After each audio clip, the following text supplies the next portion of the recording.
But I'm happy today that we have agreed, and I think the patients can breathe a sigh of relief, because now that means that once affected, where we work as clinical officers, the procedures that we do render, we will be able to render to Kenyans, and so Kenyans are the biggest beneficiaries. So we have agreed that with the Social Health Authority, that the facilities will be empaneled and contracted, and we as the practitioners will be given our pre-authorization rights following empanelment, which is supposed to happen immediately.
You have, they have your room, you can use this one. No, me, mine, I'm not saying. Oh, you're not saying.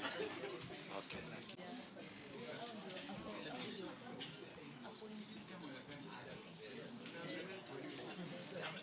The others have been signed also by the city. Najua nimesaini mahali mbaya. Ah. Sign the correct one. Yeah, sign the other. Moja hii ikae. Hold this. Yes.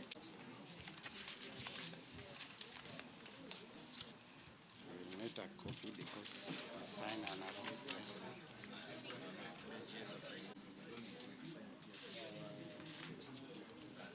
Because hii nimeisign ni mahali mbaya. Your Excellency, kijana wako amekusalimia sana. Unamjua lakini? Ako na msichana wako. Ni rafiki yangu sana. You sign all page.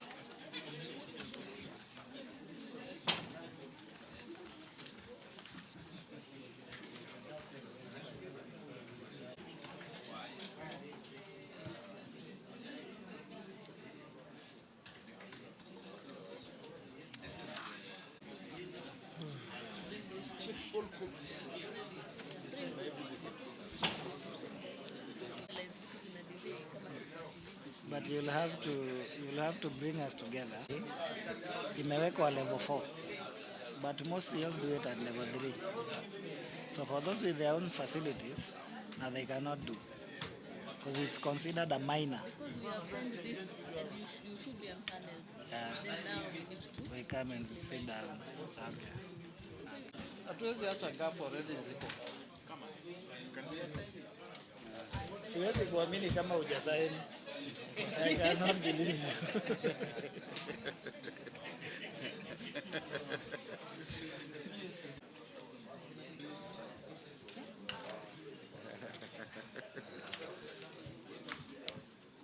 Jana amenikabia, ameniambia Kibero umenifanyia vibaya sana. Mimi na support. Watu wangu bado wako nje. Yes. And we call it Kenya Annual Health Workers Convention. Hii mambo tukiwa wote COG, ministries.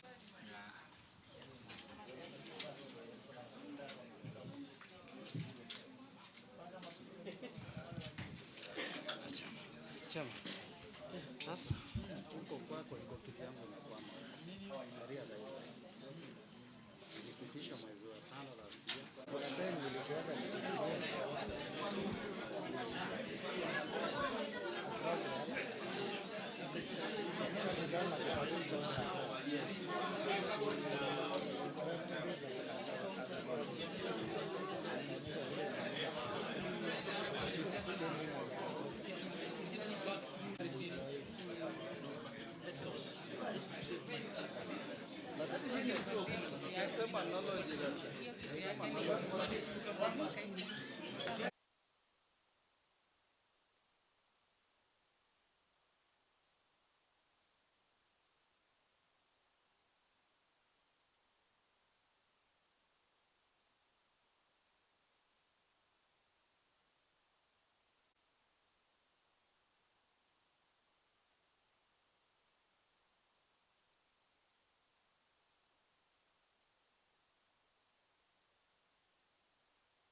at the council, we are willing to negotiate, to talk, to put ourselves in your shoes within the reality of our state of the economy. Because a lot of these things also have got to do with resources.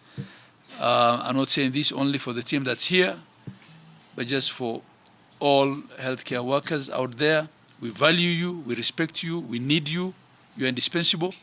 But please, also, let's see how not to disrupt services for the Kenyans that are suffering.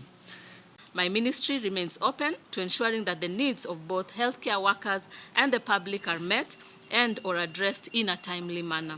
I reaffirm my commitment to the public to ensure that quality, affordable, and accessible healthcare services reach all individuals in line with the government's pledge to leave no one behind.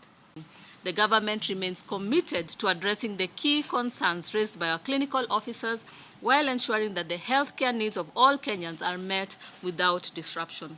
As we advance towards the full realization and implementation of universal health coverage under Taifa Care, it is imperative that all healthcare workers, including clinical officers, remain actively engaged in shaping policies that improve working conditions, enhance service delivery, and strengthen our healthcare infrastructure.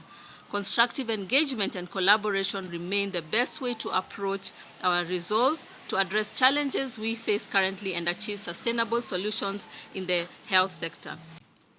That we have been here so long, where we sign agreement and they are never implemented. The same issue of SHA, last month we agreed, and someone somewhere sat on the agreement and decided not to implement, subjecting the Kenyan to 23 days of suffering when we are on strike. That should not happen. And we encourage that we must be able to follow the law. We do not celebrate when we obliterate laws or change direction in terms of what we desire. But also, On the specific matter of the social health insurance, where we have been seeking for pre-authorization and empanelment, as the law stipulates, we must say it has taken 6 months for us to be here, and we know that the people who are suffering are Kenyan. And of course, the desire is to ensure that we increase accessibility. So we are the majority clinician who offer services to Kenyan. Every time we are not functioning properly or well engaged, so there will be a lot of noise. Having agreed and executed this agreement, the union has made decision to call off the strike, and our members are advised to resume duty immediately and not later than the next 24 hours. And we have captured in this agreement that there will be no victimization of whatever nature. Mine is just to urge the healthcare professionals. We recognize the importance of human resource for health in the wider scheme of things, in as far as healthcare is concerned, and as far as successfully delivering universal health coverage is concerned. We are at a critical stage where we are rolling out SHA, and every new system has teething problems. And we want to, together with the national government and all healthcare professionals, navigate through these challenges and deliver a healthcare system that works for Kenyans. What we have signed to is something that should have been done a long time ago. Maybe there was, government and bureaucracy, we should avoid so much of that. But we also want to appreciate that the union has also been magnanimous enough. We know you are under pressure, but the most important thing is engage and engage and engage, like my chair has said. We are a listening government. And I appreciate the Ministry and the Council of Governors because they have given their commitment to fast-track the completion of the CBA, and also that now we can jointly be able to ensure that by the time the contracts for the UHC come to an end, they will be absorbed as had been agreed upon, and also to deliberate and ensure that also the internship is streamlined, because we have been having hiccups with posting of internship, I think, for the past 3-4 years, where most of the time the interns have to get to a point where they even have to demonstrate. And I think we can be able to agree on how that can happen in a seamless manner, so that they do not have to wait for more than 1.5 years. At least in the last 24 hours, we have seen 11 new cases that were reported, bringing to a total number of confirmed cases to 168. The outbreak has primarily affected 8 villages, with Amarondo village accounting to 64% of the reported cases. Preliminary laboratory investigations have confirmed contamination of water sources, which is a significant contributor to the outbreak and hence making the water unsafe for consumption. There is therefore need for urgent interventions to ensure that the water is safe for consumption. And to mitigate further spread of the water treatment, water treatment is rolled out, including distribution of 44,350 aqua tabs to the affected households to improve water safety. Community engagement remains a critical pillar of the response. Community sensitization, again, efforts are underway, with CHPs conducting door-to-door sensitization to educate the residents on water treatment and sanitation, poor hygiene practices, and safe water treatment methods. Additionally, mass deworming exercises are planned for school-going children to prevent further health complications.